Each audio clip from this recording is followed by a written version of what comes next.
দর্শকবৃন্দ, এতদিনে শুনে এসেছি যে ভিয়েতনাম মালটা বছরে দুবার হয়। আজ আমি আপনাদের দেখাবো যে ভিয়েতনাম মালটা বছরে তিনবার হয়। একবার না, দুবার না, তিনবার হয়। তো চলুন কথা না বাড়িয়ে একটু দেখাই। তো এই যে দেখতে পাচ্ছেন, একবার এই টাইমটাই সব থেকে বেশি হয়, যেটা সিজনে। এইবার চলে আসুন দ্বিতীয়বার।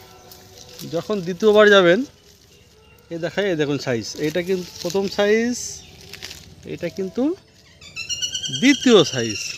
প্রথমবারের তুলনায় দ্বিতীয়বার কম হবে, আর দ্বিতীয়বারের তুলনায় তৃতীয়বার আরও কম হবে, যেটা হিসাব।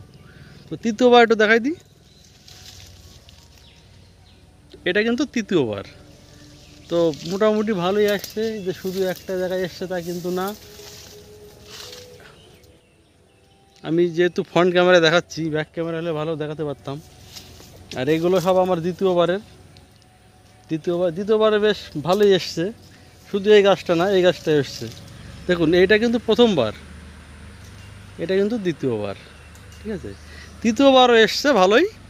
তো এটা যদি একটু মানে মার্কেট পেত, আমার তো মনে হয় জুস ফ্যাক্টরি যদি নেয়, এর থেকে সুপার কমার্শিয়াল মনে হয় না কোনো মালটা বা মৌসুম্বিতে আছে। কি বলেন?